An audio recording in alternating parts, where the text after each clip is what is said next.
Hello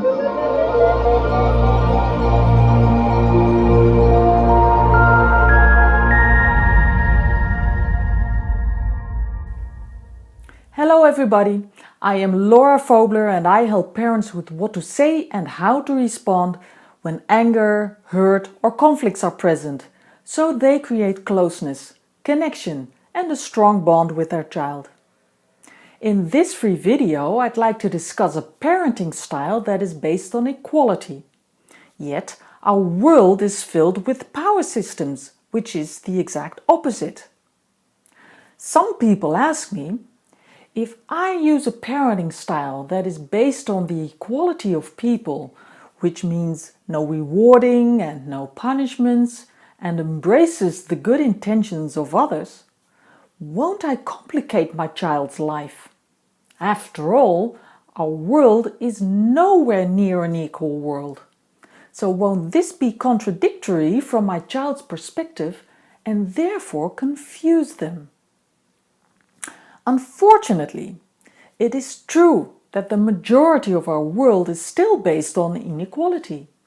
Think of schools where teachers decide what happens by punishing or threatening to punishing pupils, expelling them from class, or punishing them with a lower grade. Also, think about the law for a second.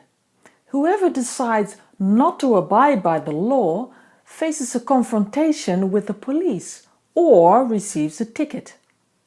Between nations, there's much inequality too.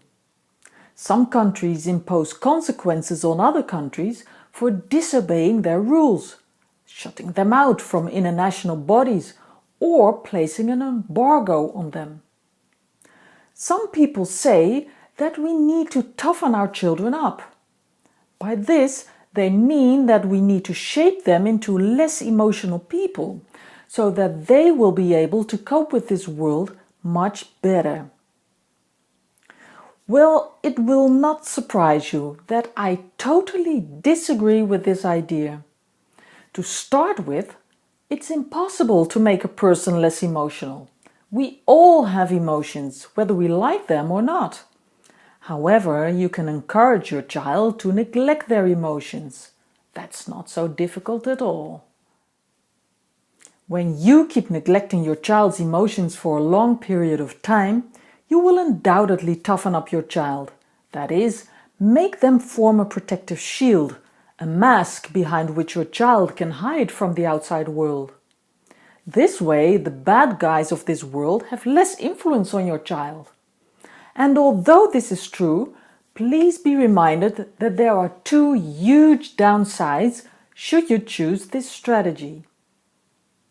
When you hide your emotions, you cannot deal or learn to deal with them either. Even though someone may have an emotional bunker, this cannot replace the fact that people need to process their feelings. Of course, processing emotions is quite complicated when they are tucked away. Not processing emotions can cause a variety of problems, including physical and emotional issues. Think about illnesses like depression or autoimmune diseases, but also relationship problems, money problems, addictions, a lack of anger management. They are all correlated to being unable to effectively process emotions.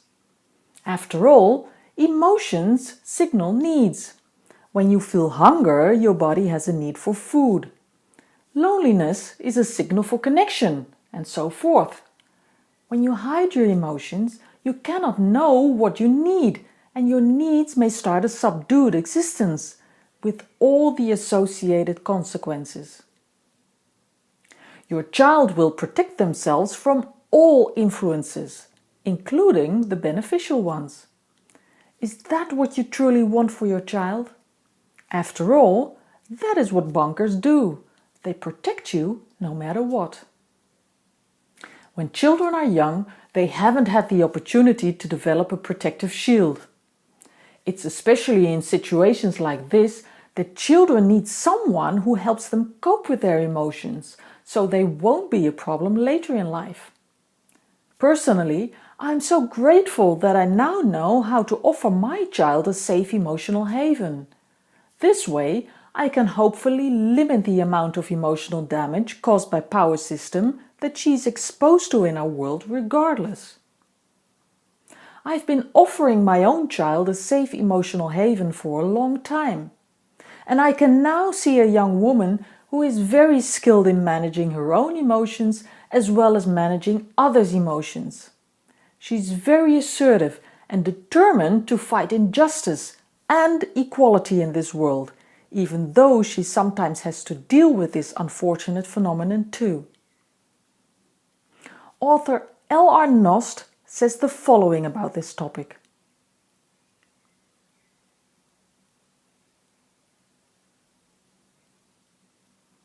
I hope this video was helpful, and if you have any questions or comments, as always, you are very welcome to leave them below the video. I always love to hear from you. One day I hope to meet you personally. Until then, I wish you a life filled with acceptance, support and inspiration.